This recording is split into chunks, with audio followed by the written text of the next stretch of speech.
In case you missed our last couple of videos, we spent some time exploring Tucson and we've since driven 2 hours to the Phoenix area, which, fun fact, is where I was born and lived for 8 years, so it's always fun to come back. And for this trip to the area, we decided to visit a brand new spot for us, the Superstition Mountains. These mountains are located about an hour east of Phoenix, and instead of doing a day hike, we're backpacking so we can see more of the area. We decided to make our own route for this backpacking trip and combine a couple popular trails into one 12-mile loop. We're starting on the Dutchman Trail, and then we'll connect with the Bluff Springs Trail, Terrapin Trail, and then come down the Peralta Canyon Trail for about 12 miles total.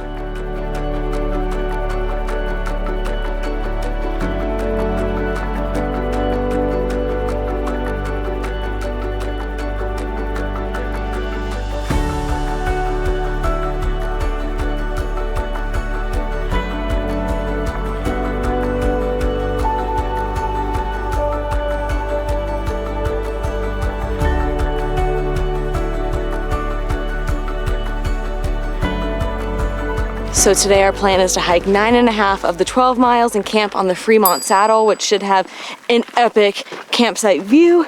But looking at the elevation gain for our route today, it's gonna be straight uphill. And these packs already feel pretty heavy.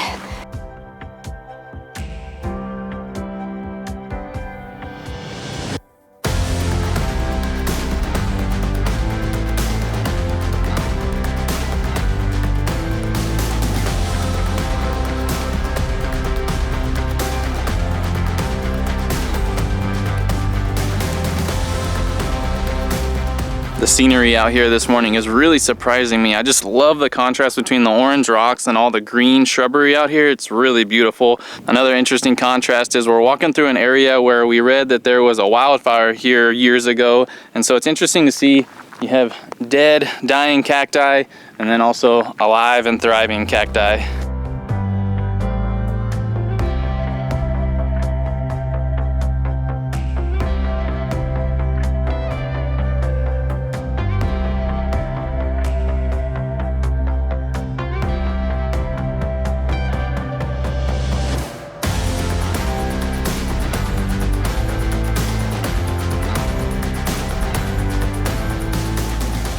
We're about 3.7 miles in and the trail's been so beautiful so far, but it's also been pretty challenging. This is our second time ever backpacking in the desert, and backpacking in the desert has its own unique set of challenges.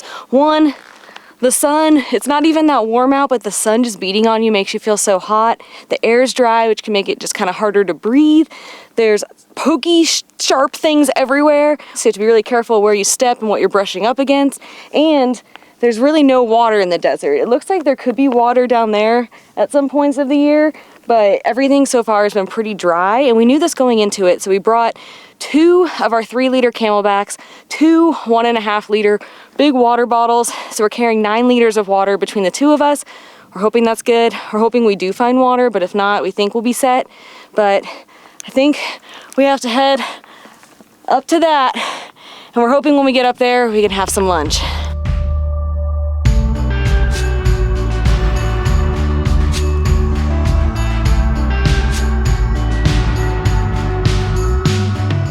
I always think it's so rewarding when hiking and backpacking when you can look back down the big incline you just came up and actually see the trail too.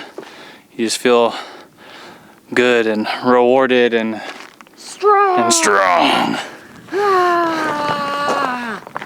My butt is so sore. Yes, that is true. Mine too. Yes.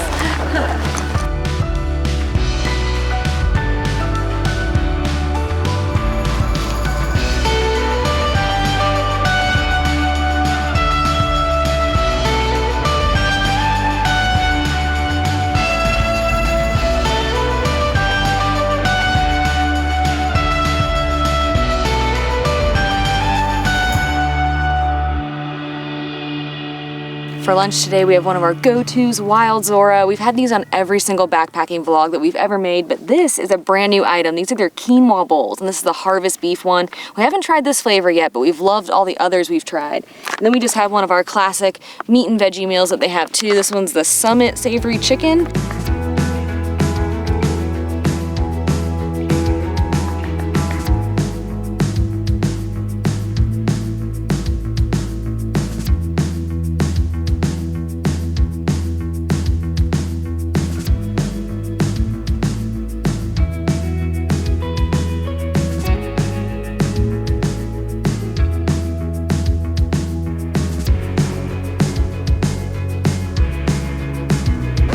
Kona was the first one to get attacked just by a cactus. Ow! Ow! That does not feel good.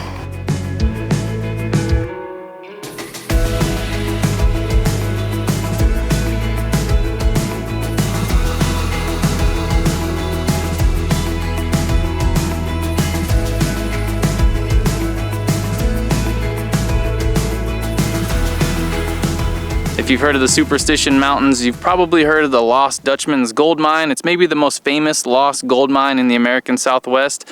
A German immigrant named Jacob Waltz discovered a large gold mine in the Superstition Mountains, and he kept the location of the mine a secret to his death. According to legend, the shadow of the 1,000-foot weaver's needle, which is right here behind me, points to the location of the mine. And over the years, thousands of people have come out every year in search of the mine, but no luck so far. So we probably won't find the Lost Dutchman's mine, but we are getting a little lost on this trail. This part we had read was a little confusing, not super well marked, and we're following the offline map on all trails, but we're still kind of straying from the path a bit. It's just not very clear where to go, so hopefully we don't become the lost A+K that people search for thousands of years. My mom's gonna love that one. Don't worry, Mom, we won't get lost.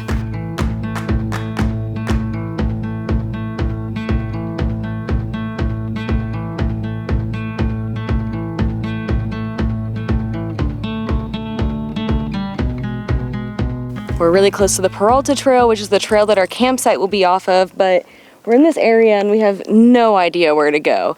We're looking at all trails, nothing seems to match up with any routes. Adam just took his pack off and went searching. What'd you find? This is the way all trails tells you to go. It's just bushwhacking and there's no way to get through that. But this seems more clear and we can run into the other trail that comes around this way and meets up to the direction we need to go. We are at that point of the hike though that we're feeling just so exhausted and miserable, and all I want is just to lay down in the tent.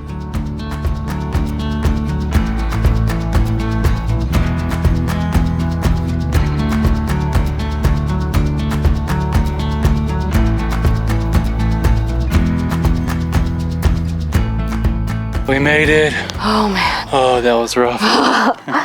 Now we have to go find a campsite and hope that there's a good one available.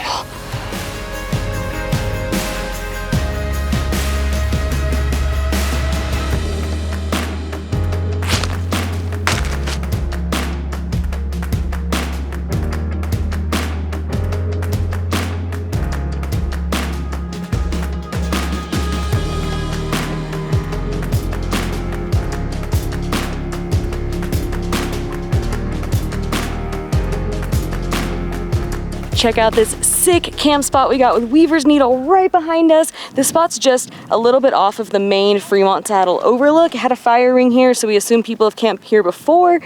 And this view is what we hiked 10.4 miles for. Although you could technically just hike 2.5 in to get here. You don't have to do the whole thing that we did. Kind of regretting going that far. It was a little more intense than we thought it would be, but that's okay. We're here. This makes it worth it. And now it's time for like a very quick nap before dinner.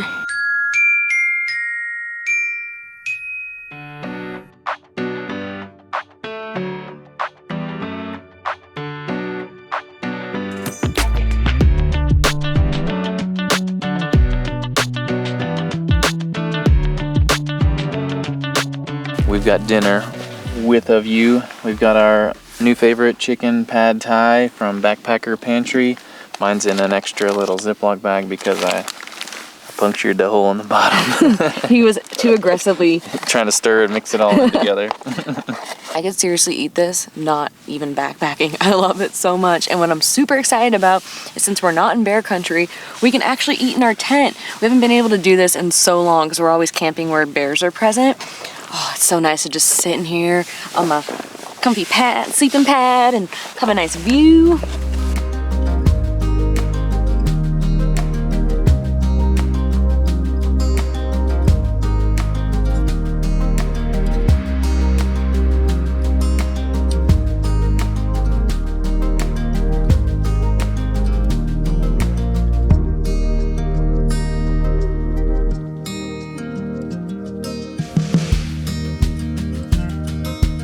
After a long fun, but mostly fun, but challenging day on the trail, and an amazing sunset. That was so gorgeous. It is time to maybe listen to a podcast, maybe watch a movie. We haven't decided yet, and then get some Z's, get up bright and early, and hit the trail.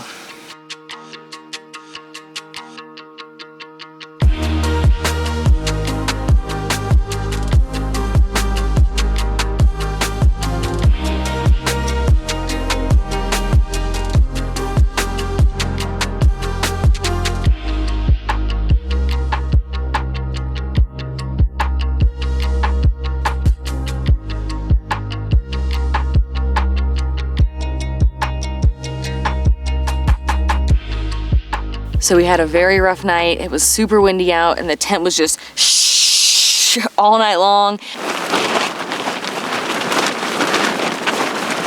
I think we woke up every 30 minutes or so, or maybe even less, because the tent was just like hitting us in the face.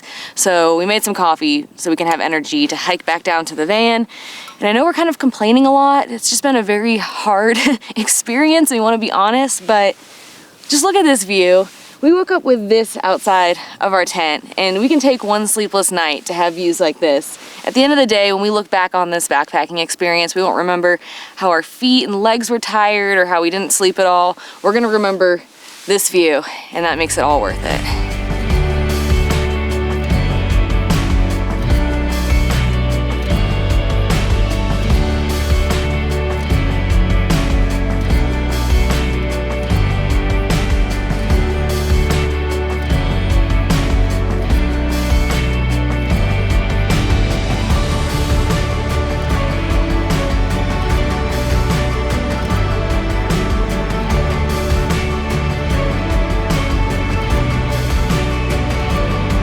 All right, we're starting our 2.5-ish mile trek back down to the van on the Peralta Canyon Trail. And this trail is said to be the most popular trail in all the Superstition Mountains. So it takes you from the van to where we slept last night. And so if you're looking for a good day hike, this is one of your best options.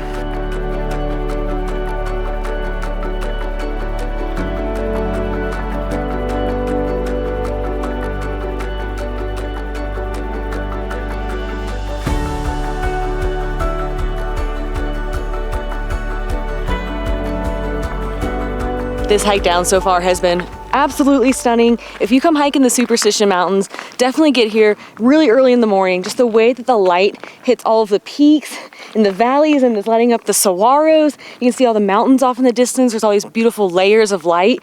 It is jaw-droppingly beautiful.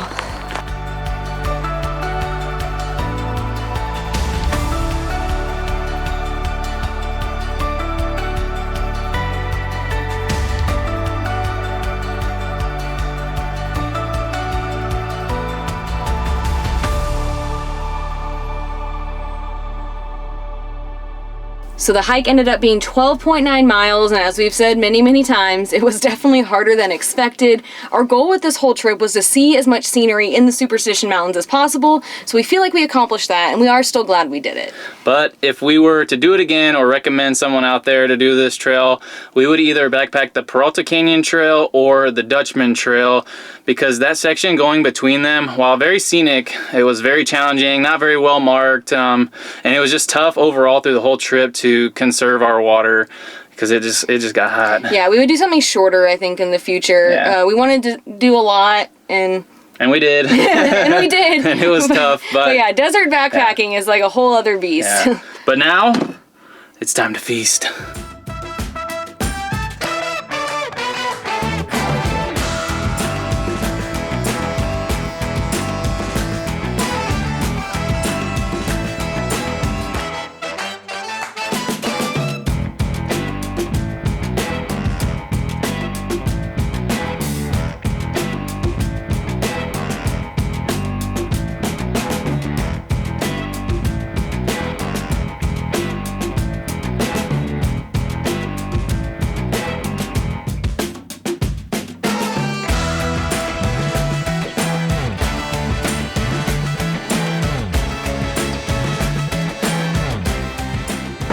Post-backpacking feast, we came to the #1 spot I've been wanting to try for years in the Phoenix area, Little Miss Barbecue. They have 2 locations. We're at the Sunny Slope location, mostly because they have a bigger parking lot here for the van.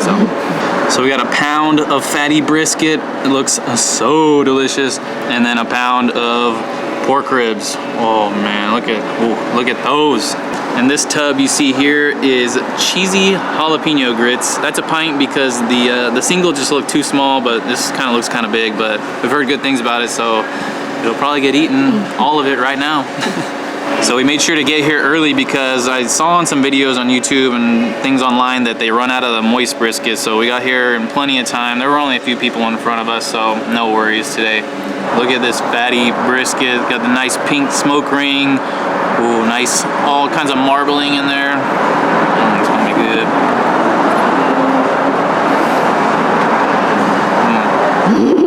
That was worth the wait. All those miles we hiked yesterday. Oh man, look how meaty these pork ribs are. Nice little juicy glaze on there. You can see all the pink smoke ring in there, almost all the way through. Oof.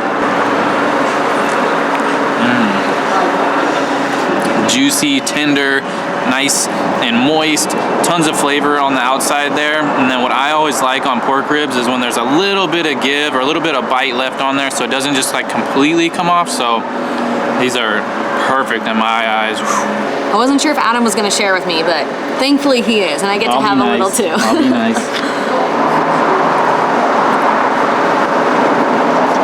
Oh, that's good.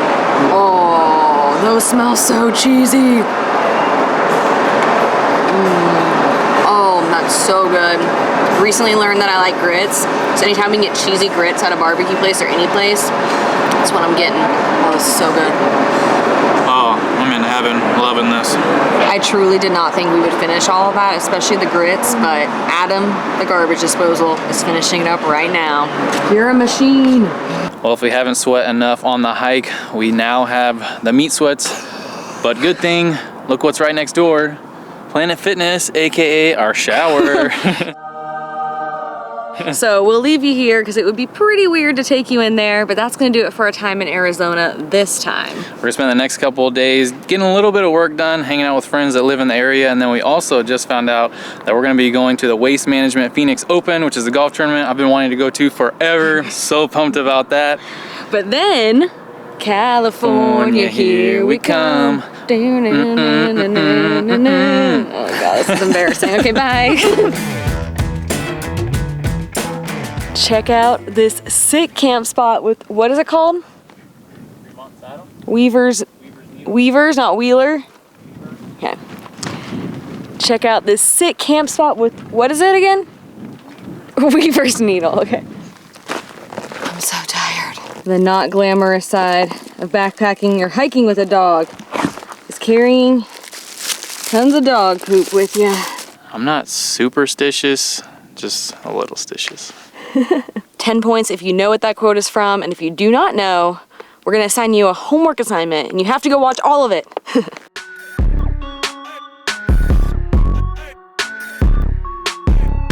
I'm sure people are tired of seeing our dance moves, but I'm not tired of doing them. Bad.